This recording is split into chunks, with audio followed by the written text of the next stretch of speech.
kinda hinky. Maybe get a haircut? Welcome to Legends of Gotham, where we talk about Fox's hit series Gotham, set in the world of Batman. I'm Bill Meeks. And I'm Anne-Marie DeSimone. And we are here to discuss the epic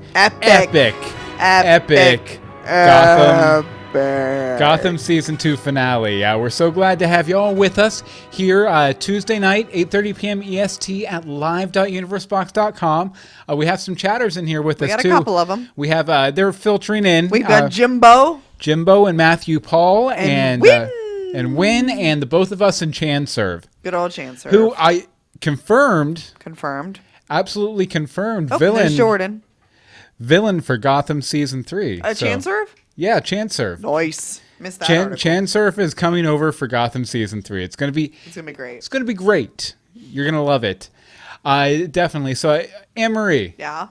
We have had an epic season of Gotham. Epic. And I will say, you know what? I was going to go and throw into a discussion about the main season, about the season. What did you think of it overall? The side season? Yeah, exactly. The webisodes. Those comic book webisodes, remember those? Yes. That bridged the two half seasons. That were awful. I know, but we're not good. We're going to save that for a few weeks down the line when the UK wraps up broadcasting Gotham Season 2. Or Series 2 over there, if you want to talk British, because we're gonna have finally have another date with our estranged. How are you gonna put this? I'm waiting to see how this goes. We're gonna neck with the Gotham TV podcast. Oh. And it's weird. You know how it is when you meet someone, a podcast that you love. Yeah, when you date someone for a while and they go overseas and they have new experiences, and then you come back together, and it's like nothing ever happened, and they didn't make out with that dude under Big Ben or anything like that. So wow. It'll be great. You have really just like taken it far. Oh, I'm going to take it farther on that Season 2 roundtable that we're going to have in a few weeks for sure. Scared. But you know what? We're here tonight to talk about the season finale. So Anne-Marie, why don't you hit us up with our riddling rhyming episode summary, and then we'll get right into it. What force could save Indian Hill? Peabody's request inspires a spill. How will the Penguin take Fish's return? His consciousness will abruptly adjourn. Does Jim feel guilty? He's in that range. Will he be cured by Mad Hugo Strange? Is a bus full of monsters Gotham's oddest occurrence? The owls won't be pleased with this week's Transference. Wow, speaking is not my specialty, is it? It's okay. It's okay, because we're going to transference the responsibility of doing the riddling rhyming summaries over to me. Woohoo! Transfer that. Next season. No, I'm kidding. I write them. You read them. That's how it always goes. That's true. I cannot write them. But Anne-Marie, what'd you think overall? Good times. Good times? I like things that happened. I like that we got a cliffhanger, but not a cliffhanger all at the same time. Mm-hmm. Basically, we got a setup, but not we're not there like with the gun pointed at the screen going, psh, and you have no idea who just got shot. Yeah. It's not that intense. So, I won't be panicky for the next 3 months as to what's going to happen. Mm-hmm. So there's that. What did you think, sir? I liked it. If I had one complaint, it's that I wanted there to be more of it. Like, so much happened in the episode, but at the end of it, I was like, basically I had a checklist in my head of things that were probably going to happen in the episode. Did you get them all? They got about halfway through the checklist. Oh. And then I didn't get the rest of the checklist. Like, I thought we were going to see a little bit with the monsters, a little bit more than we did. I thought we were going to get more of that, yeah. I thought we were going to get a much more involved Fish-Penguin face-off ending in Fish being ushered off stage right forever. Exit stage right. But no, Fish sticks around, which we'll talk about later, of course. Did you really just say Fish sticks? Fish sticks around. Well, she's sticking around for season 3 I'll anyway. take Fish sticks. Fish stick sandwich burrito. Okay, so first thing I wanted to talk about in this week's discussion is we've had kind of a sea change for our main character. He's gone from Jim Gloomin to Jim Dandy. Yep, as much as this episode is about the fall of Strange and Indian Hill, I think it's really the main thing about this episode is that it's about Jim facing himself, understanding why he's obsessed with his work, and learning what's truly important. I basically, he's had this conflict since really the beginning of season 1 in a lot of ways, concerning feeling inadequate to his father, feeling he has to live up to his father's legacy, and feeling guilty about every darn thing that happens under his watch in Gotham City. Pretty much. And, as Strange says in this episode, guilt is useless, love is our guide. This lesson that Jim is given while he's all drugged up cultivates Jim's arc throughout the season, and really the seasons. Right. It also points a finger, I think, squarely at Bruce Wayne. Jim realizes this is why Jim realizes that Bruce is heading down the same path, which is why he admits the truth of things to Bruce when he's coming off the drug, when they all wake up and everything. Now, I wonder if Jim is going to try and persuade Bruce that, as Strange said, guilt is useless. Will this be a factor that drives a wedge between them moving forward? Because, at some point, Bruce is going to want some distance from Gordon, if nothing else, so he can, launch the Batman empire. Right. So I wonder if this will be the start of a wedge being driven between them. They've had their ins and outs and ups and downs and everything. But at the end of the day, Bruce still trusts Jim as a confidant, as a partner in solving crime.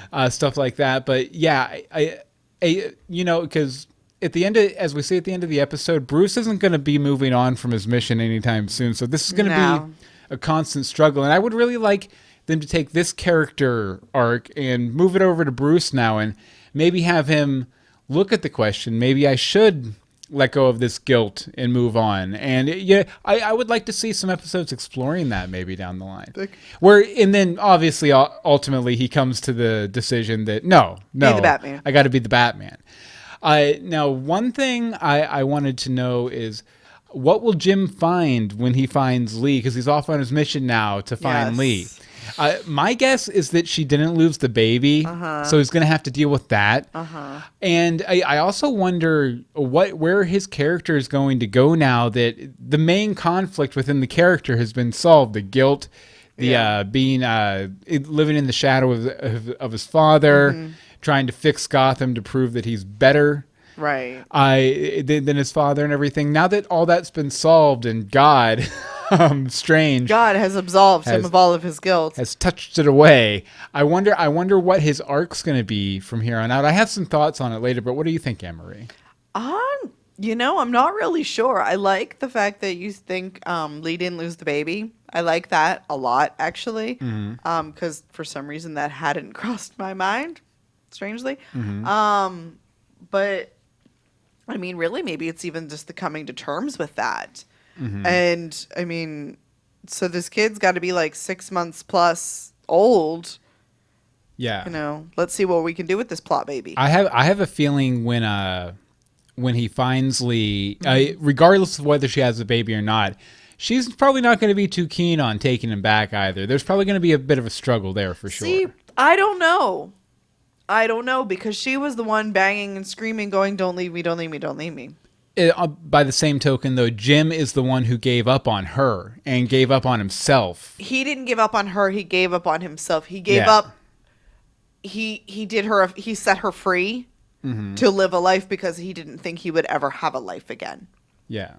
So, I don't. It was done. I think she would understand. She's a smart enough woman, or at least she was in season 1, to understand what he was doing. You got to remember, though, he was making a lot of dangerous decisions, and she was getting more and more wary of him as time went on too. So right, but at that, when it came, as you like to say, when it got critical, she was there. Yeah, she was still there. So I think. I don't know. I don't think she's going to just welcome him with open arms. It's not going to be. He's just going to move into her condo or something. Yeah. It'll be interesting. Well, you know what? Enough about Lee. She wasn't in the episode even. She hasn't been in this half season. So, screw that hoe. Why don't you go ahead and talk a little bit about the return of Gotham's queen of crime. Return of the fish. What the heck is she gonna do now? Like, that's really my question. Everyone she has ever associated with in the past is basically gone, and I refuse to believe that with such an awesome superpower, she is just going to live something resembling a normal life. She made the Penguin pass out. She did that. He didn't just pass out. The little druggy thing happened. Butch looked at her and ran away. Like, he was like, nope. Like, he's like, this is a big cannon. Nope. You censored yourself there. It's okay, though. You meant Butch ran the Falcone away. It's fine. Sure. And speaking of, Falcone's off living in Florida, like, doing some, I don't know, fishing. Well, not Florida. He's like downstate or something like that. No, I think he said he went south. Oh, he was not staying that close. Okay. He was, I don't know, back solving something when he came in to do his brief one-off thing. Yeah, but I kind of wonder what Fish is going to do, because there's a couple moves she could make. She could try and become queen of the monsters, so to speak. She could be the person directing these monsters around to do her bidding, and she's really the only one who's going to be able to get control of them to do that. She is. Well, that sort of goes to my next mini point here is, how long does her power last? Like, how often does she have to touch this person for them to do her bidding? Because, is Peabody still under her control of some sort? Is the Penguin in all reality? Like, yeah, because I don't think we never revisited that guard from last week, right? So no, the grilled cheese guard. There was no more grilled cheese. There was no caviar. There was no. She didn't ask for anything else. I think she was just happy that it worked. So we don't know for sure. I also feel like there's a definite chance that she's going to try to reclaim, the underworld of Gotham. But who is she trying to reclaim it from at this point? I guess Penguin. I think it's the court. The court? I think she has to go against the court. I'd like to see her go up against the court. Because Penguin is the king of nothing right now. He's literally, no one has control of anything. It is absolute mayhem.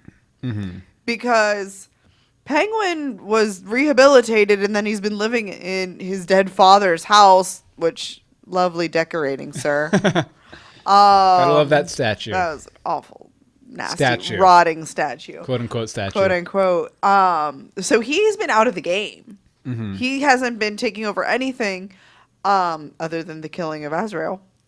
Butch, he's just second fiddle to his own empire, but he's even been out of it now for a few weeks because of when Tabby got hurt, and then he sort of went straight back to being Penguin's lackey. Well, I feel like I was talking about a couple weeks ago about the nature of Butch and the fact that he can't be the lead guy. He's the second fiddle that wants to be the lead guy but can't be. I think he finally realizes that, and he's and this is the first time we really see him working for Penguin without undue influence from Zaz or Tabitha or anything.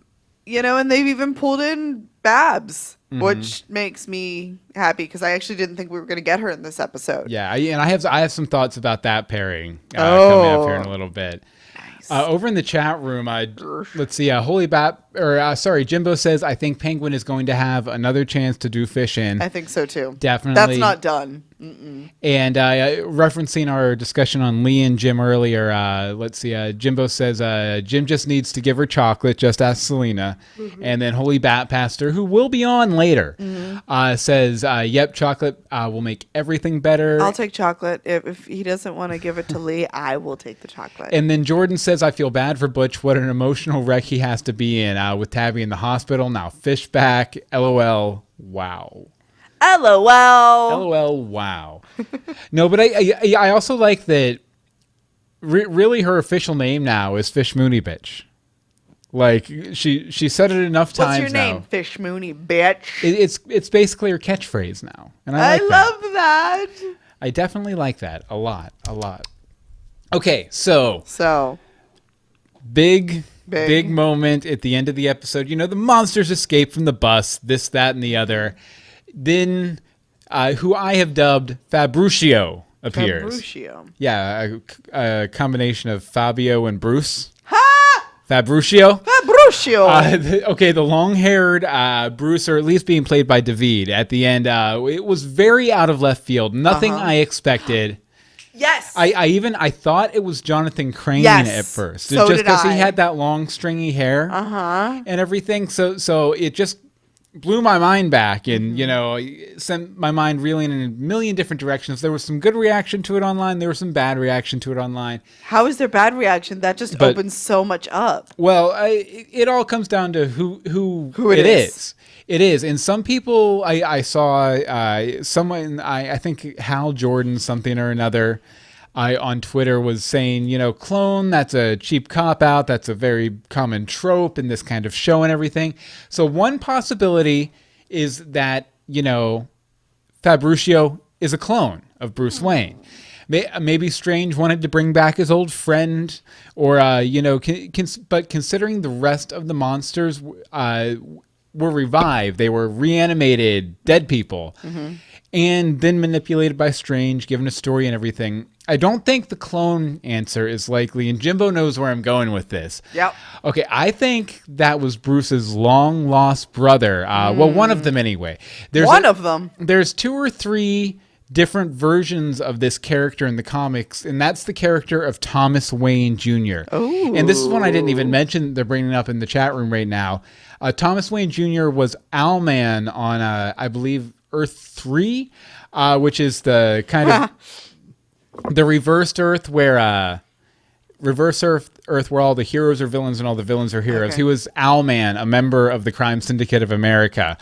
That's not what I think they're going with here, though, because I don't think they're going to be broaching multiverse stuff on this show. I don't think I can handle multiverses. But okay, so Thomas Wayne Jr., the original Silver Age Thomas Wayne Jr., and this is who I really think it is, and I pulled this from DC Wiki, I think.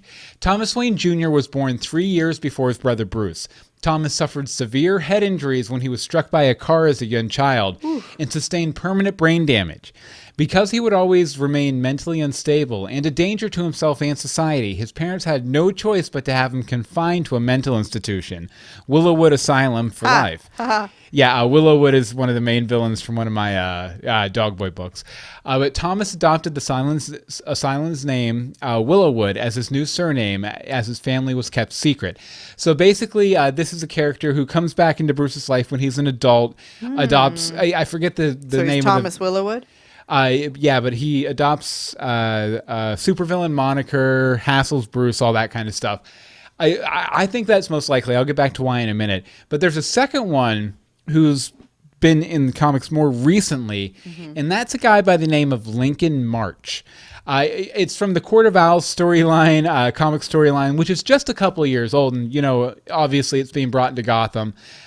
This is another Thomas Wayne Jr. who works directly with the Court of Owls. Oh. He was also a mayoral candidate, Shades of Galavan. Yeah. Who believed himself to be Bruce's brother. It was probably not Bruce's brother, but he thought he was. Oh. The Court of Owls connection makes this more likely just because they're bringing in the court so heavily in season 3, obviously. Right. But based on the resemblance to Bruce Wayne, I'm assuming it's not someone who just thinks he's Bruce's brother. It's someone who is Bruce's brother.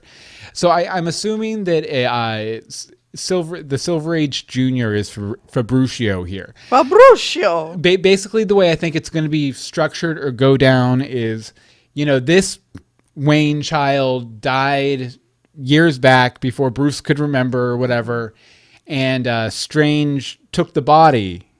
Because he was That's really what Strange does. He was tight in with Thomas and everything, so maybe he wanted to use it as leverage against Thomas because Thomas was coming down on Pinewood and all that stuff. And then he was first in line to be reanimated when they started doing the reanimation and everything. So that's my guess. We'll see if I'm right or not, but I definitely. It's going to be interesting though. I don't think it's a clone, but that being said, I don't think I'd be upset if it was a clone. Some people I was are actually saying thinking that it was something along the lines of Basil, how he took Jim's face. Oh, okay. Because they did knock like Bruce, Clayface Jr.? Yeah, another type of a Clayface with, I don't know, different wig. Because they did knock Bruce out, so Bruce has no idea. He could have had that thing poured on his head. Yeah, that's very true. So we have no idea. That was actually one of my first thoughts, not knowing anything comic related. So, but I like your points better. They make more sense. Thank you. Over in the chat room. Thank you. Yeah, Jimbo saying Bingo Thomas was confined to Indian Hill. And let's see. Holy Bat Pastor says, I like to think of him as midget Marilyn Manson Wayne. Very nice, Holy Bat Pastor. Yeah, but it remains to be seen. But obviously going to be a big mystery in the old season through. Season 3. Okay. You wanted to talk a little bit about Ed in this episode, right? Okay, so Ed, I actually think that Strange misused Ed. Not just abused, misused. Ed pled his case to Strange that he would be very useful in helping get under Gordon's skin. Jordan's in the chat room.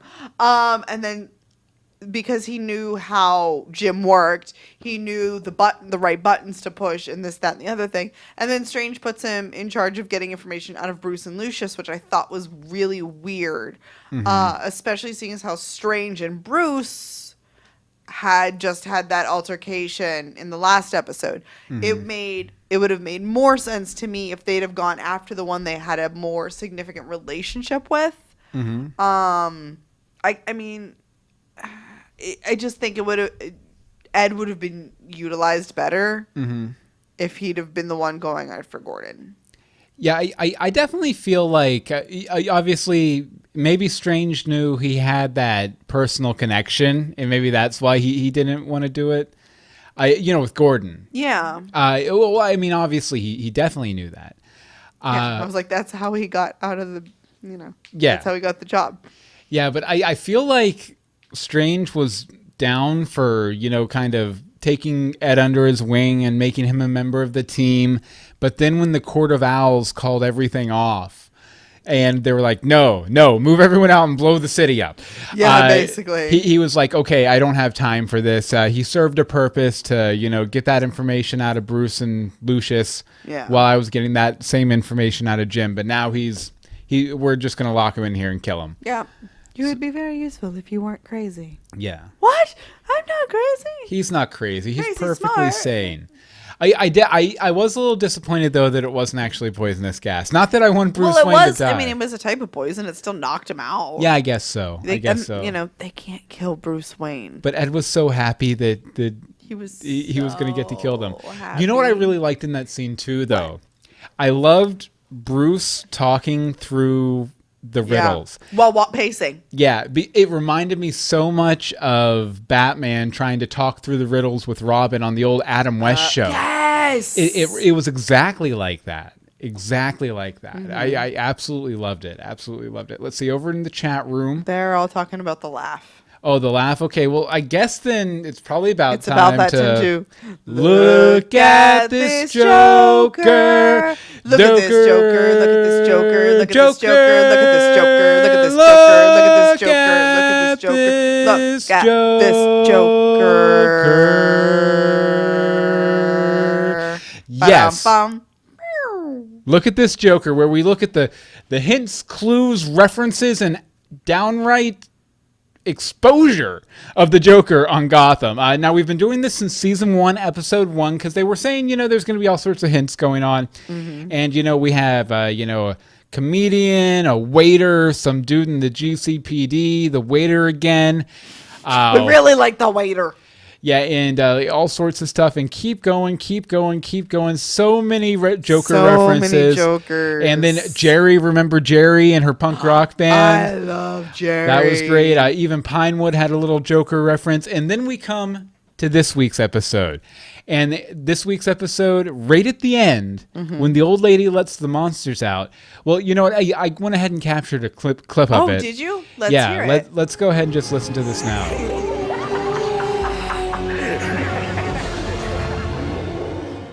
Here, I'll play it one more time. That's totally him. That's totally him. And I don't know how well you can see this on the YouTube video, but that guy in the robe behind the old lady. He's walking just like Jerome. Yeah, walking just like Jerome. Plus, I think we've seen Jerome in a robe like that before, so I think that might be why I think that is probably him. Yeah. So it's going to be very interesting to see. But totally Jerome. Totally Jerome. Yeah, and I mean, they've been teasing him the entire half season by having him appear in his tube. Yeah. Just fuzzy enough, but it's a dude with red hair. And we haven't got a firm declaration on who the main villain of season 3 is going to be yet either, because we've gotten a couple of them. But season 1 was mainly Penguin's story. Season 2 was mainly Ed's story. Ed / Gallivan. Yeah. And Strange, but then it gets kind of murky, but not too murky. You really just had to hit that, didn't you? I did, but I have a feeling that Jerome is going to be the main guy in season 3. At least I hope he is. Yeah. By the way, if you guys want to check out that Look at This Joker page over on our site, legendsofgotham.com, then just click Look at This Joker right at the top. So yeah, it's going to be great. Going to be great. And I love it. They're great. Okay, so before we get back to the main discussion here, we're going to go ahead and play a voicemail from Rebecca. Take it away, Rebecca. What's up, Legends of Gotham? What's up? And I am calling in about the Season 2 episode titled Transference. There was so much that I liked about this episode. Selena and Bruce's interactions, Penguin finding out Fish is alive, Firefly versus Mr. Freeze. But what caught me off guard was how much I liked the Jim Gordon parts of the finale. I was very intrigued with the way Professor Strange seemed to absolve Jim of the guilt in his life. And I thought Ben McKenzie did an excellent job making the distinctions between the real Jim Gordon and the Clayface version of Jim Gordon. And the biggest shock for me when watching this episode was that I was drawn back to Stabby Babs' love for Gordon. The fact that she knew Clayface wasn't the real Jim made me have feelings for their relationship again, and I'm not quite sure how I feel about that. I do have one question for you about the finale. Why does Fish Mooney wear a cape? I wasn't real clear on that, and it sort of bothered me a little bit, so I'm curious to hear what you think about that. Anyway, I thought this was a great end to Season 2 of Gotham, and can't wait to hear your thoughts. Thank you, Rebecca. Yes, thank you. She's a flying fish. No, she's not a flying fish. She's wearing a cape because that's the outfit that Strange gave her, and she has yet to find her own clothing. Because she was supposed to have some sort of very garish theatrical identity. I mean, Little did he know she already had a garish theatrical identity. I think it's just because she hasn't found a change of clothing yet. Well, I don't know. I'd kind of like to see her in that costume. I liked it. I think it was very Jada. You definitely. It's a Jada outfit. Like, the Smiths aren't quiet people when it comes to their outfits.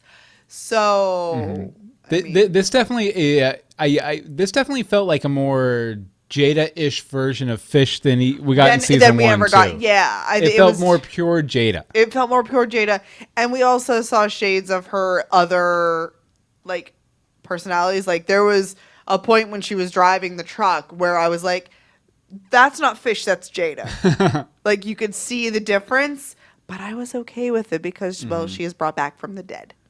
So that makes sense for there to be little things, and it had been about a year since she acted. Definitely. Okay, Anne-Marie, before we get back into our main discussion here, why don't you tell everyone about the Patreon? Okay, hi. We have a Patreon over at patreon.com/universebox. This is an excellent way for you to help support all of our podcasts, Legends of Gotham, We're So Lost, The Soon Dying, Greetings from Storybrooke, and our other projects like Infinite Tina, reading coming soon, and Crunchy Crafty Highly Caffeinated. So by making a monthly donation of, whatever you got, starting at 10 cents, you'll get all sorts of perks like all of Bill's Dog Boy books that we talked about. We'll sing you a song. We'll write you a letter. We'll have a podcast just for you. Yeah.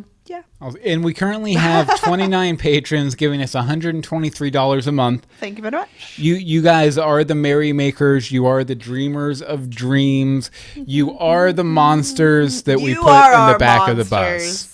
Definitely. If you want to be a monster in the back of the bus, go to patreon.com/universebox.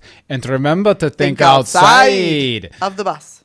Of the bus. Of the bus. Because the homeless lady's going to let you out. She's going to let you out. Okay. Back to the main discussion here. Okay. A great development. Matthew Paul says, so I guess Jada will be a series regular again for season 3. That is not confirmed. Yeah, it's not confirmed. I mean, she's going to be back. Actually. She's going to have to be back for at least an episode or two, right? Right. I actually think she'll just come back and they'll kill her off quickly. Personally, that's what I thought was going to happen this episode. Honestly. I don't want that to happen, unlike Bobby, but but I think that's what's going to happen. That's fair. You know who they're not going to kill off, though. Hopefully, if they kill this character off, I will rebel. I will turn into one of the crazy internet people who attack the writers via Twitter. It's Captain Bullock. Captain Bullock. Good old Captain Bullock. He got a bit of a promotion. The Celtic in goodbye. This episode. While he was a bit of a reluctant leader last episode, he really comes into his own in this episode, and I loved it. You know, he's commanding. He's like, you know, get the chopper, send the guy, do the thing. Yes. You know, I think when we pick up in season 3, we're going to see together and decisive Bullock. You know, I do have a prediction, though, that we're going to see that right at the beginning, kind of like we did this season, because remember... He was cleaned up. He wasn't drinking. He was working as a bartender. He had a fiance. Yeah, he had a fiance really and everything. And then, you know, Jim drug him back into the muck and the mire. But my prediction is that something's going to happen to sully him early on. I think it's going to be the monsters get to be just a bit too much for him. Yeah. And he has to bring Jim back into the muck and the mire. And it's going to bring him back down a peg or two back to... He'll grow his hair back out. You know, he'll have a bit more of a bushy beard again. I think he's going to be like clean. I want to see him like clean shaven in episode 1 next season.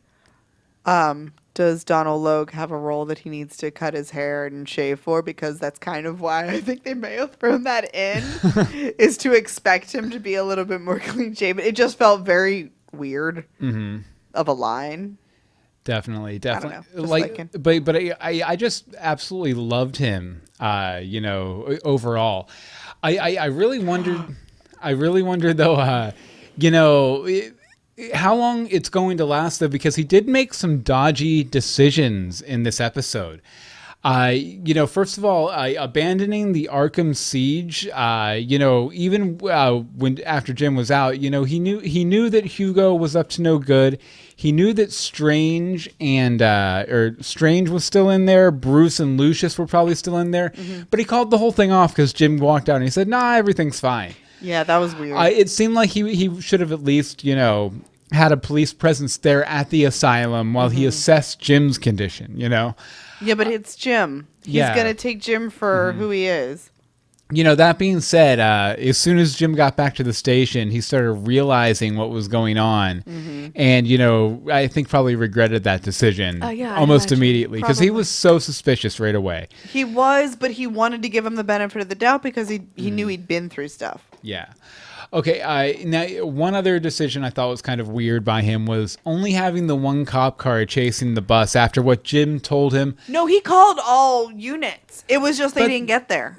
And they never did because obviously, you know, some time had passed between when Fish knocks Penguin out and, you know, the homeless lady lets everyone out of the bus. There were no cops around anywhere. Penguin's body was still laying in the street. That's true. And I mean, if nothing else, the cops had radioed as they were chasing Fish that she was on that road. Right. So they should have been there. So I don't know. It just felt like, you know, maybe while he has the confidence, he might not have the skill set quite yet to be commanding the GCPD, or they're just a bunch of lazy cops and they don't really care. Maybe. One or the other. But you like Captain Bullock, though? I love Captain Bullock. I think he's fantastic. Sorry, I was trying to see what Donald Logue's next project is. 'Cause he has, like, a movie. Oh, okay. Well, I was just trying to see if that would help explain the clean-shaven Bullock that none of us want. Yeah, Holy Bat Pastor says, clean-shaven, sacrilege! Yes. And Bobby says he wants gruff Bullock. Exactly. That's the way Bullock's supposed to be. Yeah, I really liked Captain Bullock, but I agree with, well, everyone that he didn't really believe that was Jim, but he didn't know how else to explain it. Because I believe at that point, he didn't really know what Strange was up to. Yeah. He just knew it was crazy. He just knew crazy it was pants. It was cuckoo bananas down there, and it needed to be stopped. He didn't know that he had the ability to take one person and turn them into another. How was he supposed to know? Well, I feel like his ambivalence about the whole concept of monsters should have been gone after the whole Clayface incident, that should have made him believe that there was something. No, I think everything with Azrael, he should have believed. That too.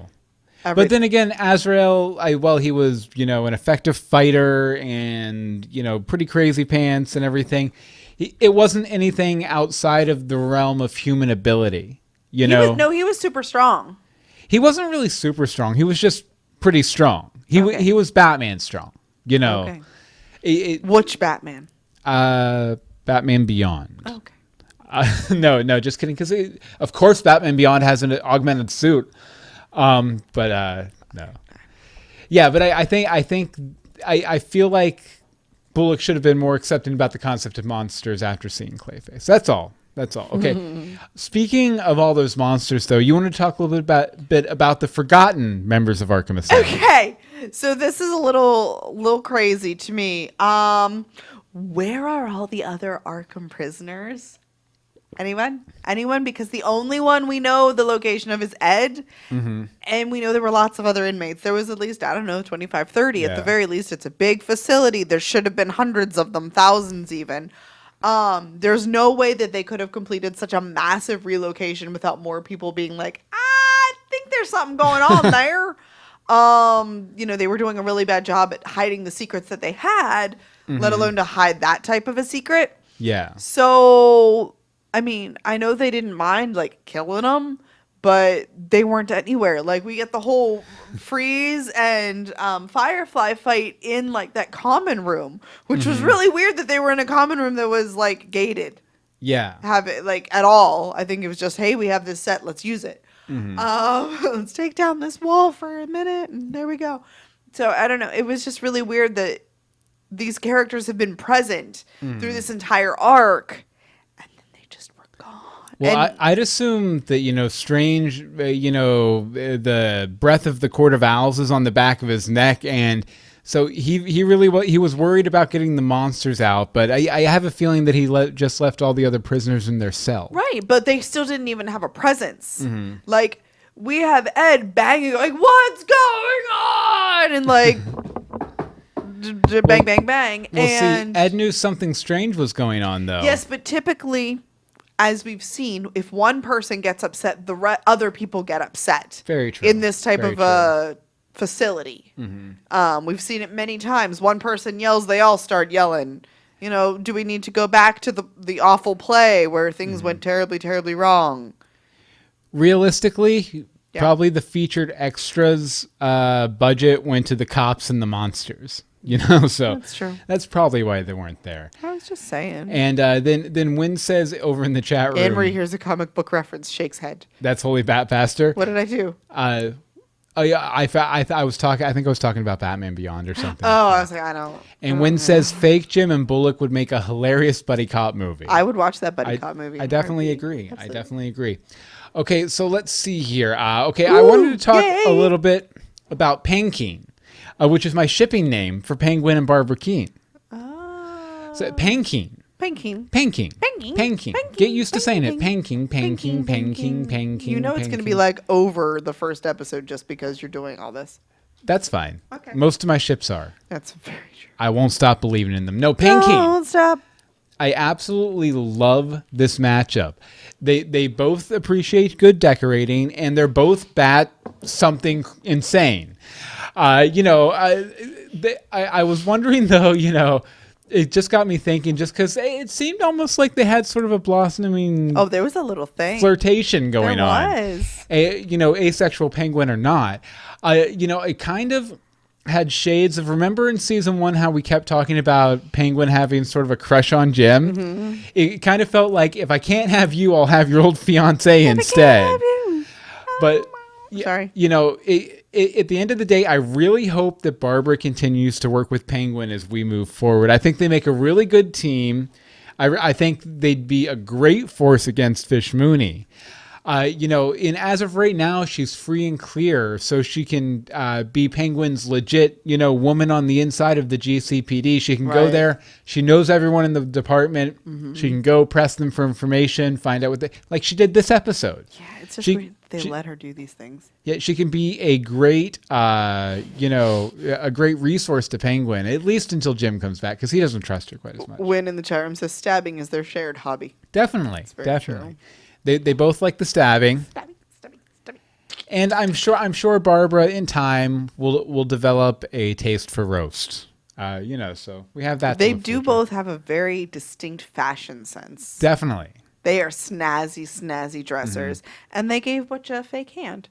It was large and shiny, but they gave it to him. In such a stark contrast to the first time they met when Jim showed up at her apartment. Or not Jim, Penguin showed up at her apartment. That was the big cliffhanger of that episode, if you remember. It was. And she was like, "Who is this? What's going on? What's happening?" Yeah. But yeah, Pankeen, watch for it. 2016. I almost said 2014, but that's the completely wrong year.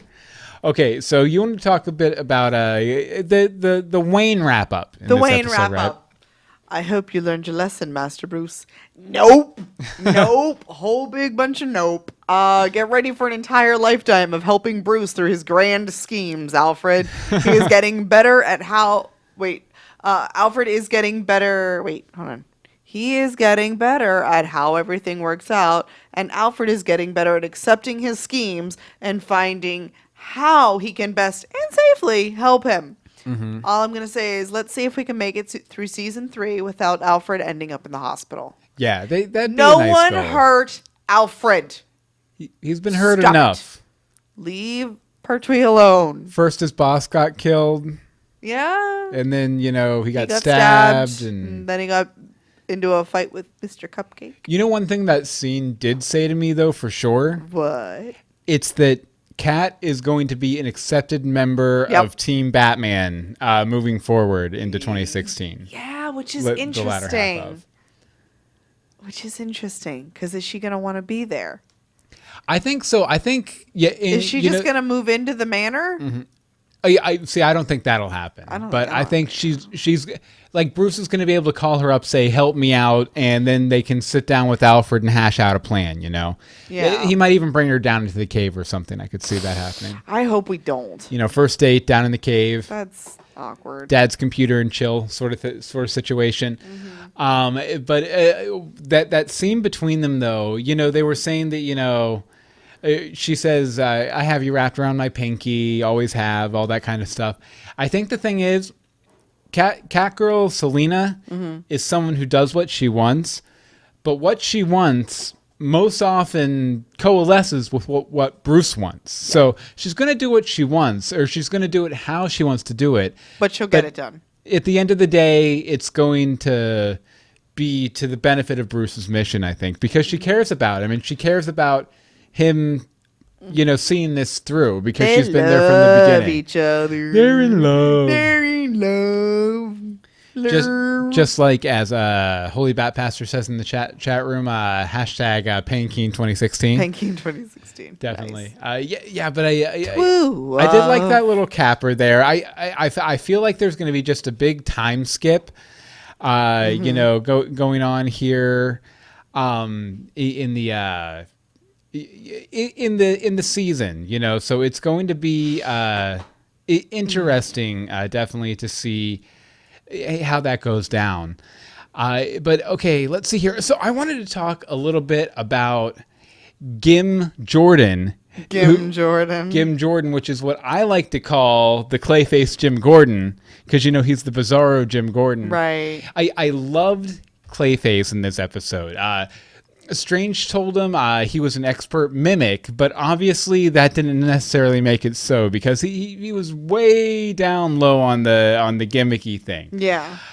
You can also tell Ben had a lot of fun playing this slightly off version of himself. Complicated police business. Yeah.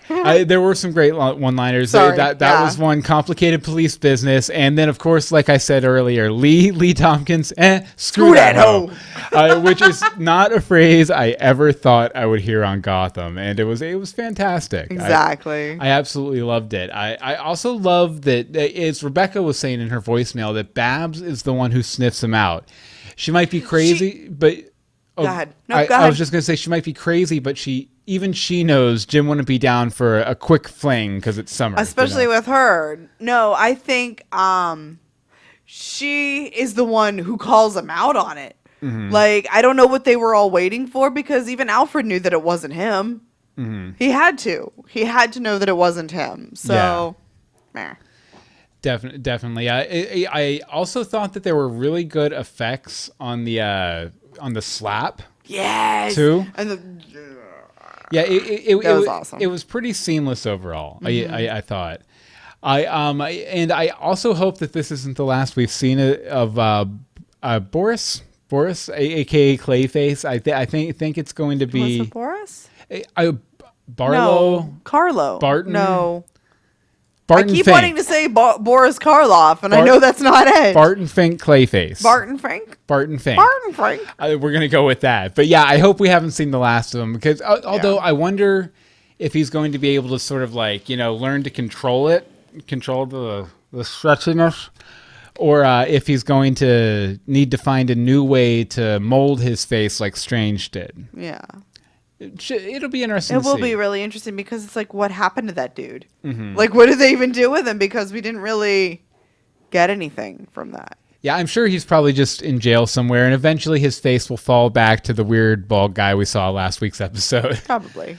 Pastor Batman in the chat room says, I didn't catch Screw That Hoe the first time. During the second viewing, my chin hit the floor. Funny stuff.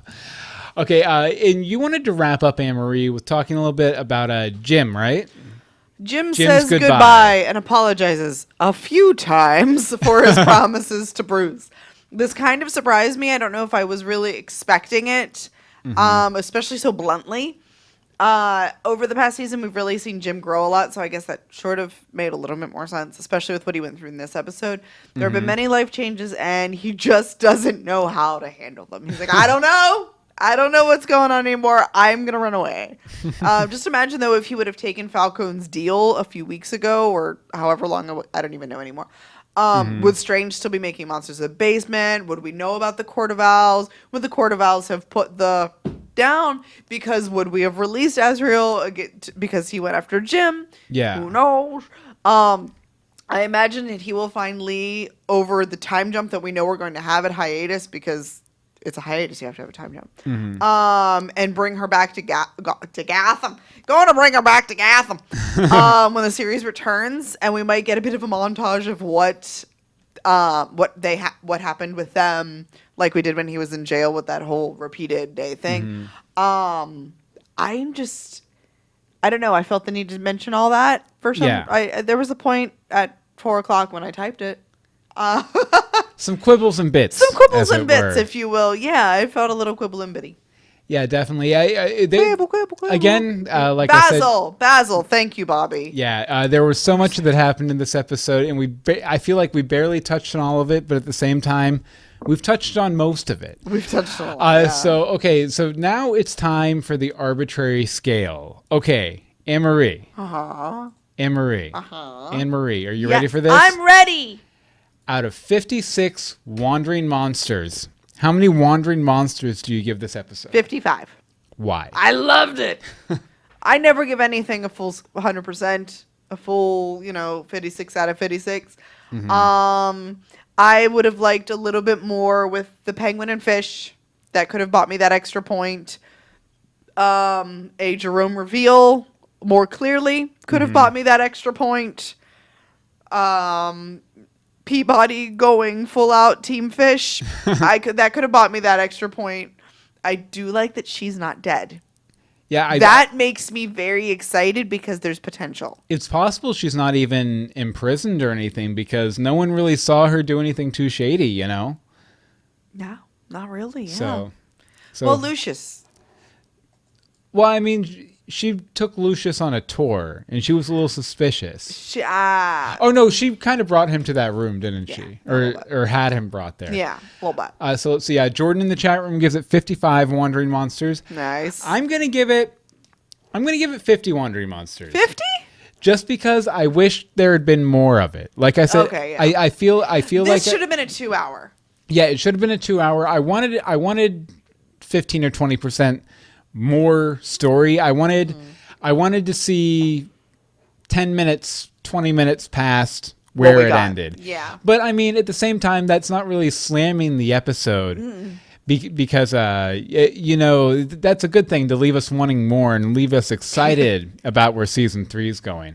Okay, nice. Let's see here. Over in the chat room, we got 55 from Jordan, as we said, 48 from Win, 45 Wandering Monsters from Bobby. That's because of Fish Mooney. Holy Bat Pastor, 56, definitely 56, definitely. 54 from Jimbo because they never explained the other inmates. Jordan did kind of like the Jerome tease. Gets my blood pumping for season 3. Right. And Bobby actually says, maybe less. Maybe less. Okay, so now what we're going to do is we're going to bring on a very special guest. We haven't done this live. Time for a very special episode. So hopefully, hold on, I have to hit a couple switches here and get things switched around. But we're going to bring on Holy Bat Pastor to talk a little bit about the episode. I'm calling him on Skype now, so hopefully he will pick up soon. Ring-a-ding-ding, ring-a-ding-ding. He did assure me that he had tested this out earlier with Rebecca Johnson, actually. So hopefully it will work. We'll wait. We're waiting. We'll wait. We'll edit this out of the episode. No, we won't. Leave it there. We're waiting. Hello. Bat Pastor to talk a little bit about the episode. Turn off your radio turn caller. Us off. And I hear you. Hold on. I'm trying to mute things and... Oh, can you hear me? Yeah, we can. We can. We should have warned you. Sorry about that. There's a delay. We can't help it. Oh, wait. Okay, yeah. Now I hear you. Good deal. Excellent. So how are you doing, Holy Bat Pastor? I'm doing well. It's so good to be able to watch the live stream. Usually I'm having to go to sleep early because I got to get up early, and I've just missed so much, and then I'm trying to catch up the next few days. But it's so good to be with y'all live. But you've completely abandoned all of your responsibilities to be here with us tonight. Thank you for the sacrifice. Good job, sir. Good job. Yes. Okay, so what did you think of the episode overall? I really loved it. I'm sure someone's going to look at the 56 rating I gave it and you're just saying. But I really did, and I think part of my problem is that in preparation for tonight, just because I wanted to be as knowledgeable as possible about the episode, or at least feel comfortable with it. I think I've watched it. You're going to laugh at me. I think I've seen it now like 6 times. Nice. So I've watched it 2 or 3 times this morning and 2 or 3 times this afternoon. So yeah. You can take over my job then. You got this down, man. I would love that, but I could never fill your shoes though. But yeah, I just keep finding things to appreciate about it, and I think that's why I have, I gave it the high ratings. But there's so many things that I want to mention, and you cut me off when you need to go because I know that time is important. But something I'm listening to the conversation about Jerome, and I hear the excitement. Something I noticed. I am not a musical expert, but I've always really appreciated the musical cues in Gotham, and then owning season 1, I've gone back and I'll notice when they use certain forms of music, and Penguin kind of has some certain musical cues that they've used. Right. Last night, what got my attention, I am pretty sure, I'm about to go out on a limb, and I hope I'm not incorrect. All of a sudden, there was a musical cue during the opening scene when the camera panned down from Clayface Jim, and then you went down to the belly of Arkham Asylum, and you could see the real Jim screaming out for Hugo Strange. That driving music, I heard it, and I went, oh my God, that's the music that they played in episode like 2 and 3 that would always be the cue for the Maniacs. And I have the hashtag Maniacs. I swear to you, I don't think they've played it again since then. And when they did it, I thought, oh my God, I think that's a tip-off. They would do that. Yeah. So I loved that. I thought that was fantastic. That's one other thing that I kind of was upset about. I was expecting, if nothing else, just like a last scene, like full face Jerome. Yes. Like, this is where we're going. I was praying for it. Yes. Yeah, I was disappointed, but when I heard the laugh, though, I thought, okay, that must be their plan, and I think they've got something brewing for season 3. I think that we're all hoping that. Definitely. So what else did you pick out about the episode? Oh, wow. I mean, there was so much. Like I'm looking at some of my notes that I made. One thing that, not to go all dramatic, but one thing that really meant a lot to me the first time I saw it, and then with each subsequent viewing, the whole dynamic with Professor Hugo Strange and his God complex, and where he asserts himself, as deity, I thought was fascinating. But like Rebecca, I loved the glimpses into Jim's psyche that we were given through that. Yeah. And so it really struck me, Jim Gordon, like I've heard people say, oh, Jim Gordon's an enigma. What's his motivation? Well, we learned something about his backstory and what was going on with his father, and then the guilt. This is a man who is he is haunted by this overwhelming guilt and this inability to forgive himself and move on. And I think it's what adds to the darkness of his character. And it will be interesting to see if this exchange with Hugo Strange impacts him next season. If he has maybe a lighter disposition in the beginning, maybe he has a renewed sense of purpose.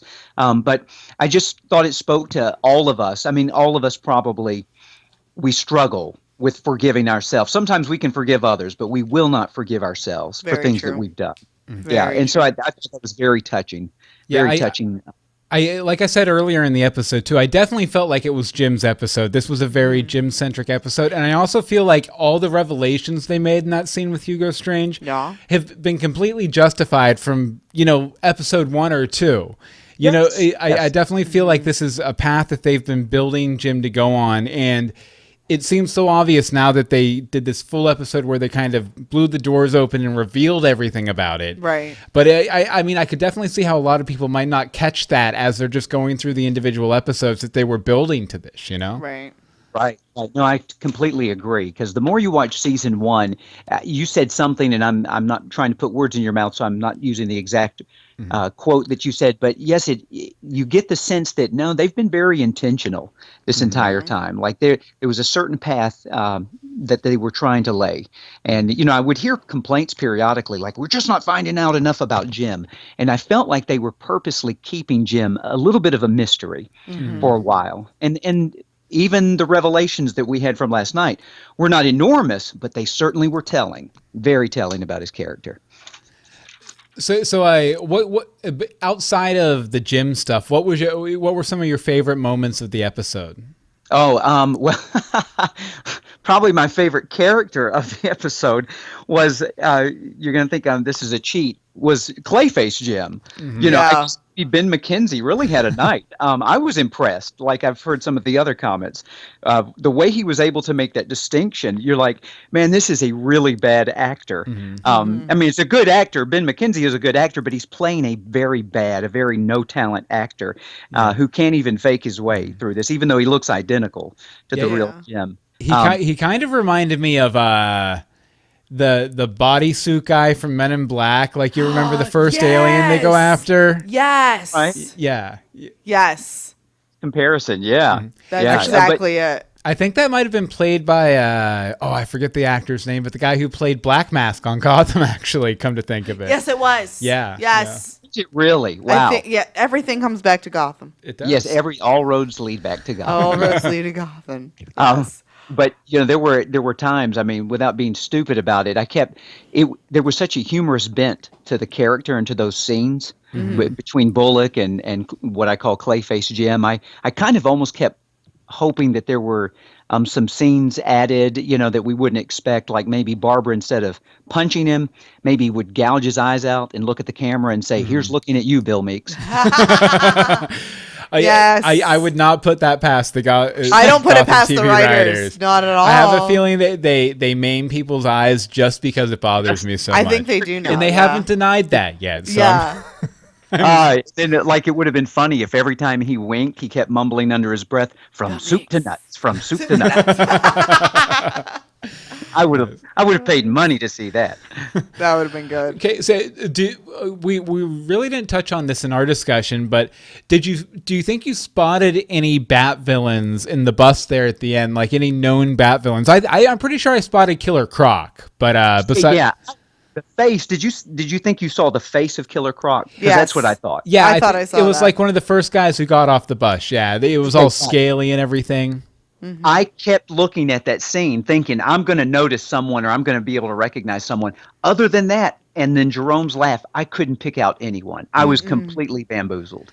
Yeah, I was the same way. Like I kept looking through. Although I did notice the Tweedle brothers, or it looked like kind of like the Tweedle brothers walking really? away there. Okay. At the end, and it would make they have been confirmed that they're coming in for season 3, which makes sense because they're planning on doing the Mad Hatter. Right. Hey, all right. Now that's interesting. Yeah. Now see, I'd not heard that, but yeah, I'll have to go back and look and see if I can pick them out. Sorry, Did you spoilers. notice- Well, yeah, no, I like knowing that kind of thing. And did you happen to notice? And I could be way off base here, but there was a man, and they just kind of panned across his face quickly in the GCPD, and he had a top hat on. Yes. And I noticed that, and I thought, well, is that supposed to be the Mad Hatter? Maybe like we're getting a glimpse of him. But anyway, it could have just been some random character. But that was the first thought that crossed my mind. I don't know if that was meant to be. Like it definitely reminded me of the Mad Hatter, both in dress. Like there are a couple different ways they could go with it. One, it could just be like he's coming. He'll eventually be coming. So here's someone who kind of looks like him to kind of set the stage or get you excited for it. The other is that that was actually Mad Hatter, although he almost feels a little too old to be the Mad Hatter. Yes, I agree. Yes, that's why I kind of dismissed it. I thought, too old to be around when Batman shows up. Yeah, I mean, because he even felt a little too old to be the Mad Hatter when Batman's an adult, running around Gotham City, let alone, this early stage. Right. Definitely. Okay, so Holy Bat Pastor, do you have any final thoughts about the episode or about the season in general? We'd love to hear them. Oh, well, about the season in general, I feel like you could have easily a 2-hour podcast. We will. Because good. I'm looking forward to it. What a momentous season, really. Yeah. I mean, it started off with a bang, and just the hubbub and the discussion around the show was like, wow, how are they going to top this week? And then we found ourselves saying that literally like every week, like how are they going to go above and beyond? And I really think overall they delivered. So yeah, I'll leave my comments there. The only other comment that I'll make about last night's episode is I burst out into laughter after one of the lines out of Harvey Bullock's mouth. I thought, this one episode was probably created to answer the musical question, when does Harvey Bullock not get laid? Please, am I right? I mean, what a sex life this guy has. Right? I guess just when he has the flu is the only time he does it. He's Apparently, not getting laid. yeah. So. Excellent. Well, we want to thank you so much for calling in, Holy Bat Pastor. Sorry we haven't got to hear from you so much this season, but it's so great to have you call in, though. Shadows, I've been there, but I love you guys and I appreciate everything you do. And one last thing. Okay. Yeah. In attempt to draw, some of these may be listeners to the podcast, but I've been interacting a lot recently with some other Gothamites. So I just wanted to shout out real quick to Susie Psycho 2014, Kathy Detmer, Trisha Walter, Miss Awesome, Shirley, Claire, and Crystal Nash. Very nice. I feel like it's TRL. I like it. I definitely recognize a few of those names too, like Miss Awesome for sure. Nice. Okay, well, definitely, stay out there spreading the Gotham love on Twitter. Absolutely. And calling in and participating and live tweeting our show Makes when us you happy, watch it. All that stuff. You guys make me happy. Love you both. I enjoy my 5 we love a.m. you wake too. up call from my notifications. It's great every Yes, I am an every early week. riser. It's fine. So am I now. All right, we love you too, Holy Bat Pastor. Bye, Talk to you later. Pastor. Take care. Okay, Good night. Good night. Over in the chat room, they were doing a lot of talking about other characters that we thought we saw with the monsters. The definite croc, or as Bobby's autocorrect made it, crochet. Crochet. I like that better. I like that too. Killer Killer crochet. Killer crochet. Solomon Grundy. Bobby thought he saw somebody in leather and chains. Wynn is asking for some look at that hatter. Hey, look at that hatter. Yeah, it doesn't have the same ring to it. No. And Bobby said he swore that he saw somebody who looked like they had fur and big ears, and I totally saw that person too. It looked really, really fake. like a costume store for Easter, but it was there. Yeah, I definitely felt like a lot of the people there were sort of, they just threw weird costumes in there just to placeholders. We're going to have a lot of characters like this without committing to any characters for sure. But, we do have some news about some various characters coming up. So I guess we might as well go ahead and move on to the news. News. First up, the ratings. Gotham got a 1.2 and was a 10th off for Fox, which is ridiculous. But it was against, as dumb as this sounds, The Bachelorette premiere. I don't watch that, but still. Yeah, definitely. But the more importantly, the day of the premiere or finale yesterday, they came out and announced a few confirmed villains that will definitely be appearing in Gotham Season 3. Let's see here. Of course, we're going to be seeing the Mad Hatter, which we already discussed, and the Tweedle Brothers, which we discussed. And then they mention, we'll be seeing the Talon or Talons of the Court of Owls for sure. And we should also be seeing Solomon Grundy.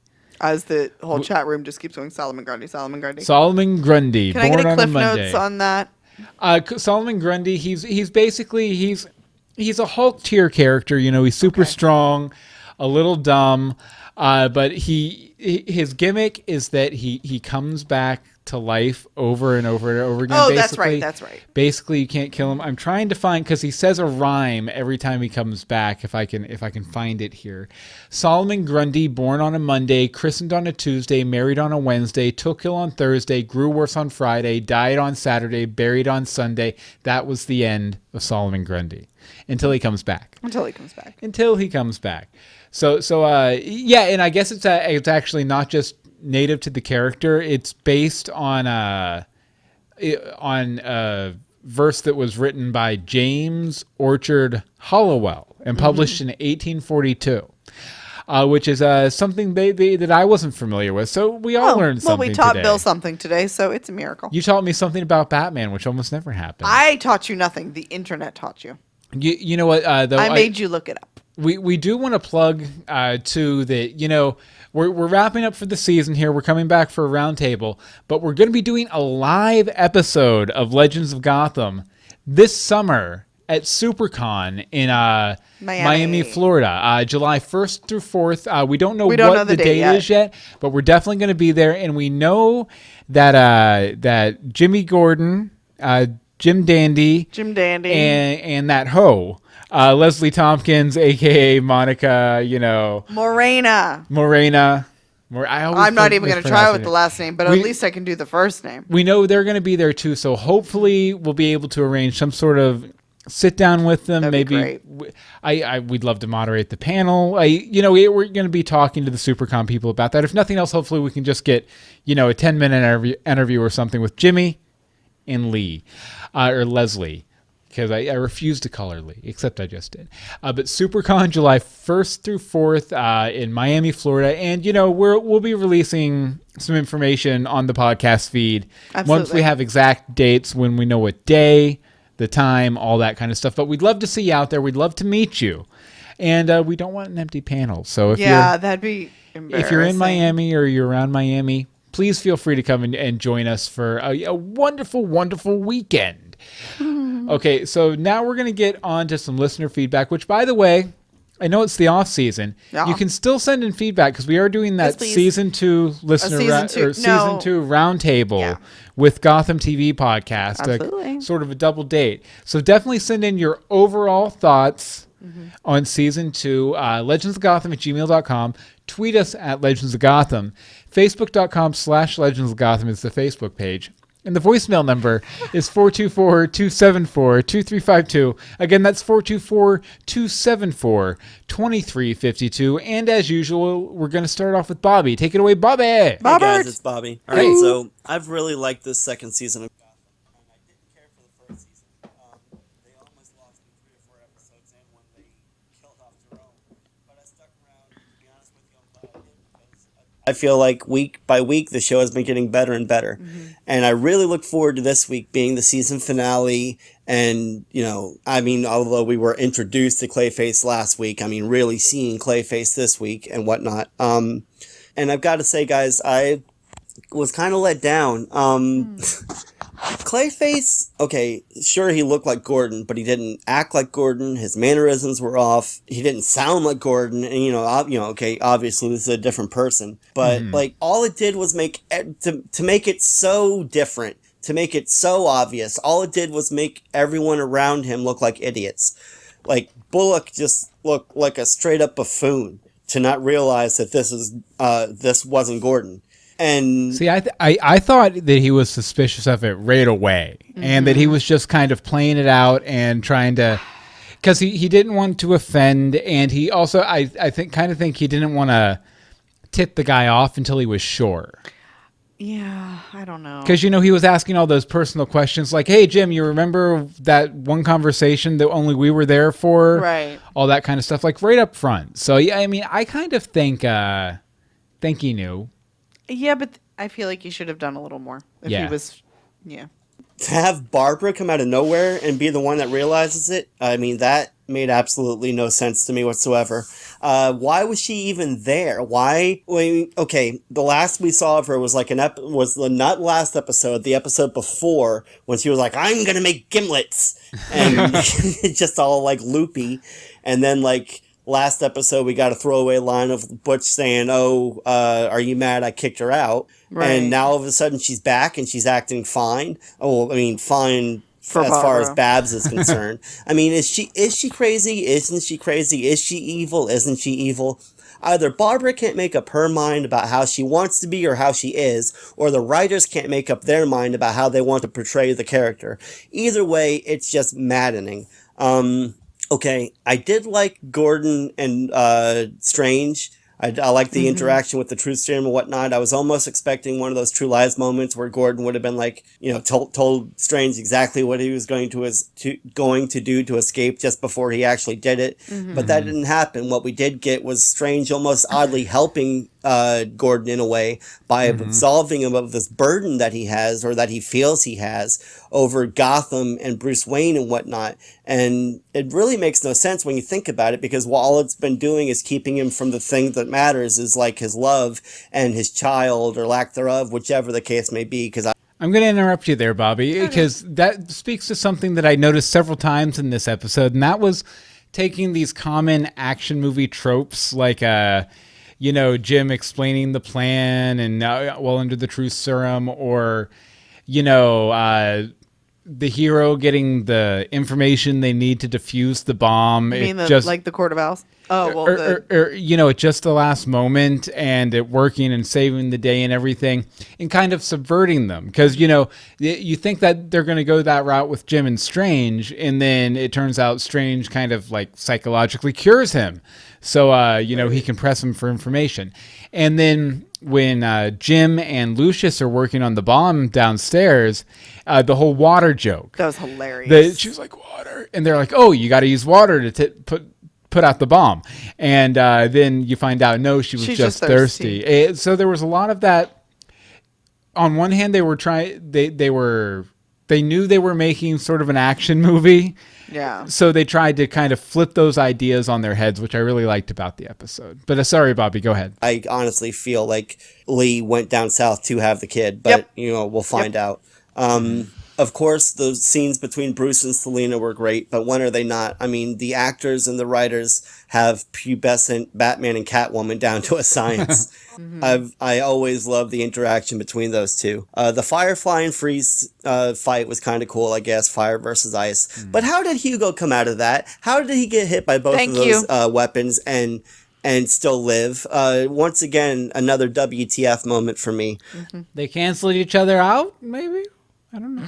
And then followed, we set a bomb and we're going to have to make it, we're going to have to disarm it, and we're going to disarm it with water. Really, guys? Water? I mean, so much of this episode was just stupid. It was just, but interspersed with, great moments. And I thought they did a good job of, for the most part, of setting up the third season. And I haven't even spoke about it yet, but I mean, let's get down to it, guys. You know I hate fish. You know I don't like fish. And I don't care if you give her superpowers. She can touch me with her like manipulative hands and tell me to like her. I don't care. I still won't. I don't like fish. Never have, never will. I just don't like the character. And I guess that's unfortunate for me because it seems like the setup for season 3 is now like going to be fish and her band of monsters, which please bring on the monsters and throw back the fish. I mean, the monsters look great. We heard Jerome's laugh. We've heard about like maybe Mad Hatter and different things like that. I almost saw some like weird rabbit looking thing in there when I tried to screenshot it, but the way they fogged it up and what, I don't know, it's just like hard to do some screenshots. But then of course, Bruce's clone, I guess. I mean, that's okay. My theory is that it's a clone of Bruce that the Court of Owls have, had Strange make, and that it's going to be either it's a clone of Bruce, or it's Thomas Wayne as a kid, and they're breeding, whichever it is, they're breeding the Wayne to be Talon. That's what I feel. That's my crazy theory. But anyway, arbitrary scale time. I'm going to say out of 4,337 rounds of a Gatling gun, I'm going to give it 4,072. Once again, for a season finale, I just felt this was a bit lackluster. Well, thank you very much, Bobby. Thank you, sir. If it helps, definitely consider, don't think of the character as Fish Mooney. Think of it it's a new character. It's not the season 1 character, Fish Mooney. Yeah, definitely not. It's Fish Mooney bitch. It's Fish Mooney It's bitch. a whole new character. It's like it's a Jada brand new Pinkett day. Smith. It's Fish Mooney bitch. Yeah, exactly. Bitch. 3 names. You could say it like that if you need to, bitch. Thrice is nice. Take it away, Win. Hi, everybody. This is Win calling in with a few thoughts on the season 2 Gotham finale. I liked it. I think it had a lot of wonderful character moments for everyone, especially Nigma, Barbara, Butch, and Penguin always get some of the funniest lines. The bomb thing was your typical TV show cliche, so I didn't really care for that so much because everyone always gets in there at the last second and saves the day, so that was kind of expected and not really thrilling from a viewer point. Fish stole the show for me. I really enjoyed watching her in this. I love her attitude, I love her moxie, I love her costume, and I'm really looking forward to them hopefully using her a lot in season 3, although that looks like it's going to be pretty much a Court of Owls season as Bruce Wayne tries to figure out who's running Gotham City. Jim Gordon, obviously, he's running off to Lee. I really don't care. I think she can do better because now she's going to have her baby daddy showing up in a stolen car without a job. I guess that's another TV cliche or a real life one. Anyway, those are my thoughts. Looking forward to hearing what everyone else thought about the episode. Bye. Thank you so much, Thank Win. you, Win. Great feedback as always. As always. Okay, and next up we have a voicemail from Mike Pasqua. Take it away, Mike. This is Mike Pasqua. Hello. A couple of questions here. One, how soon do you think we will see Lee next year? After all, he's going to get, as the episode ended this week, he's going to get her. Will we see her at the beginning of the episode or at the beginning of the year, or will it take a while? Secondly, I'll answer that right up front. I think she'll have already been gotten by the time season 3 starts. That's my guess. Mm-hmm.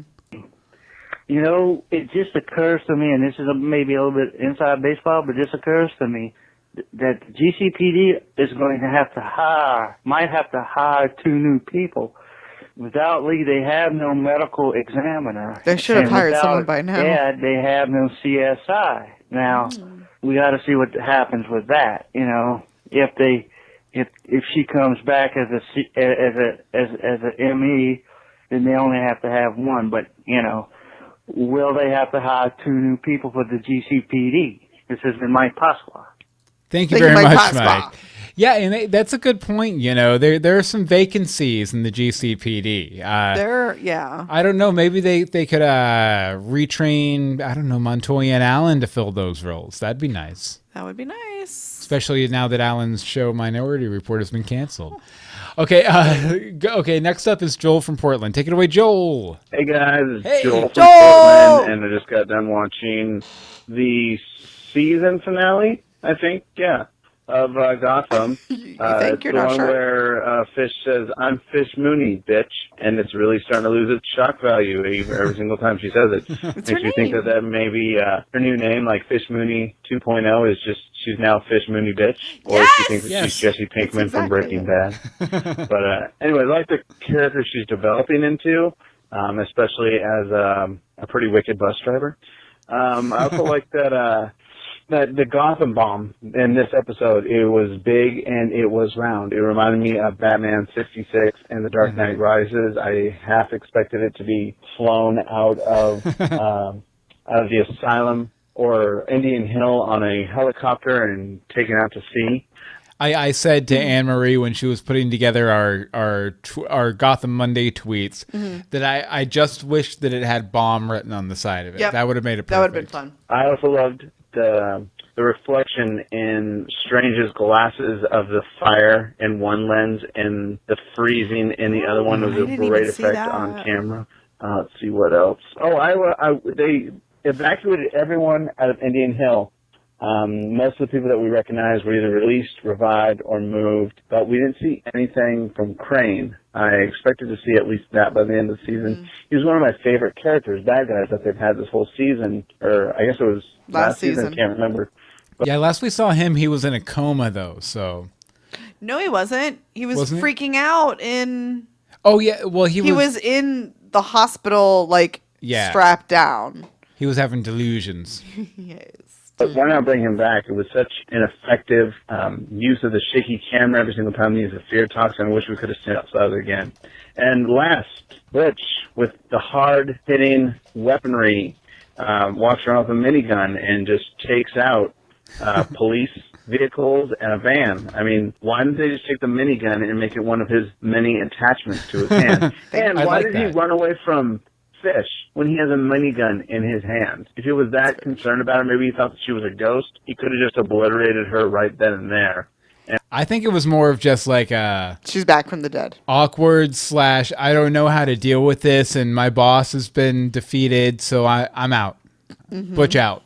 And I still would have been satisfied, because then she would have been used as an advice to get people out of Indian Hill. But anyways, I think I'm rambling on, so I'll let you guys go. Great show. Looking forward to hearing your guys' thoughts. Bye. Thank you very much, Joel. Thanks, and last but not least, now I recognize this voice. I know this person has called in before, but they didn't leave their name on the voicemail, so... It's a mystery caller. Anonymous, go ahead. I thought the Gotham season finale was epic. There was so much going on. I loved it. I love the cast, the writers, everything. Gotham is such a wonderful show. And I have hope that Hugo Strange and Miss Ethel Peabody will be back next season. This was a great season. Love it. Thank you very much, Anonymous. Thank you, Anonymous. Now we just have a couple of letters to wrap up here. First, a YouTube comment from Jason Redux says, "Hey, Bill and Anne-Marie, with Gotham Season 2 now finished, will we no longer have Gotham videos every week? Or, the podcast, if you listen to the podcast.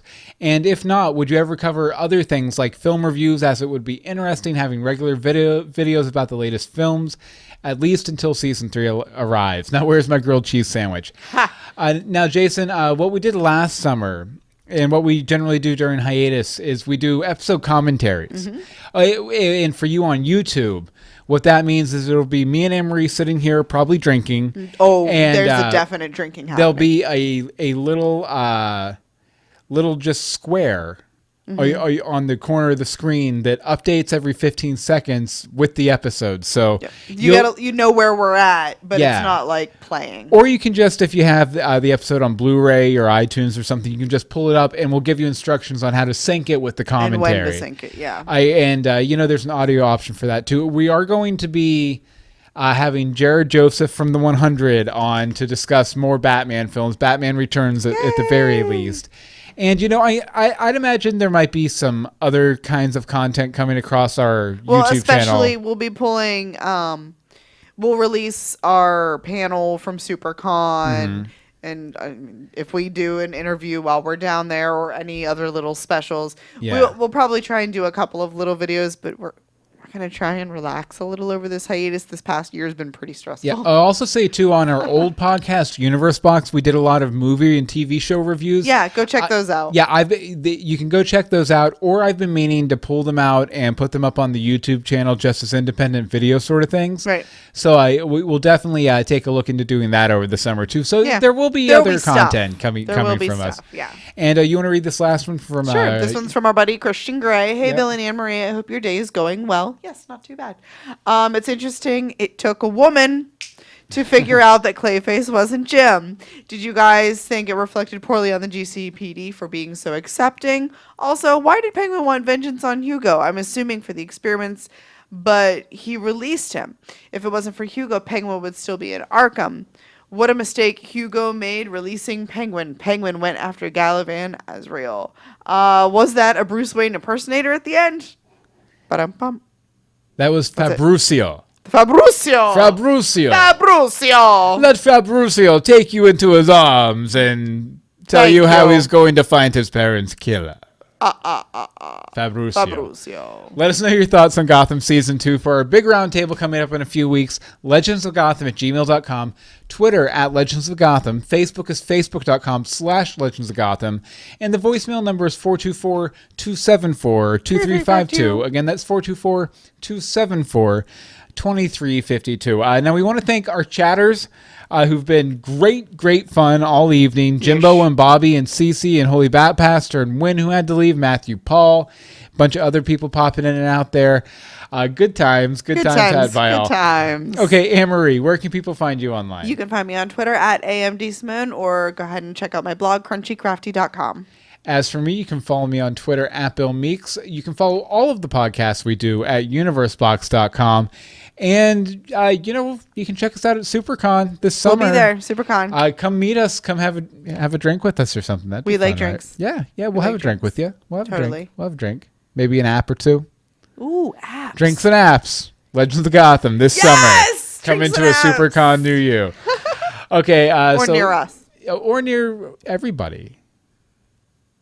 Ba-dum-bum. Join us next time for more Legends of Gotham. Yeah, drinks and apps sounds nice. Drinks and apps. I'd we like should it. see if we could arrange an actual thing. A thing? A thing. A thing would be fun. Well, people would need to contact us and let us know they're coming first. So do that.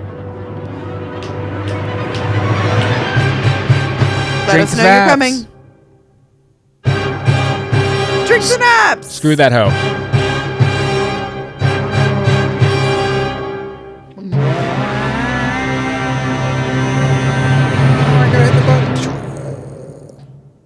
Nice.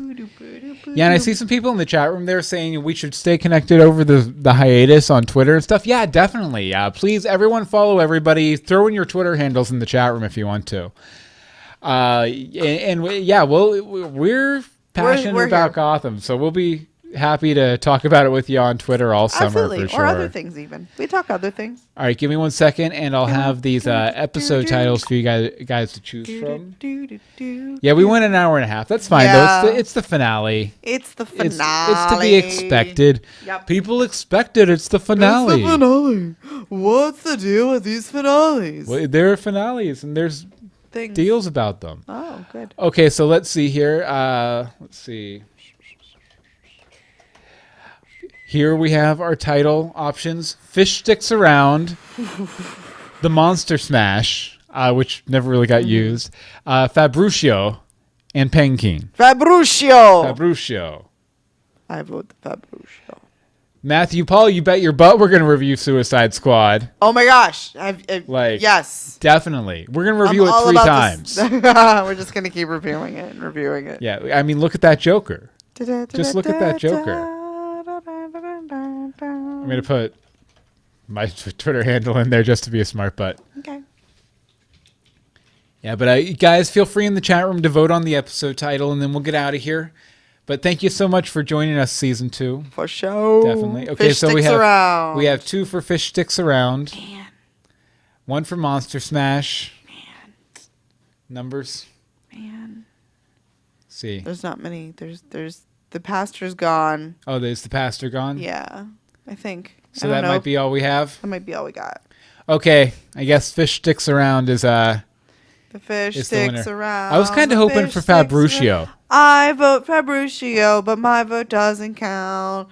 That's right. Fish sticks around it is. All right, guys. We're going to get out of here. Love you all. Keep it real. Auf Wiedersehen. Don't take any wooden nickels. Throwing it back.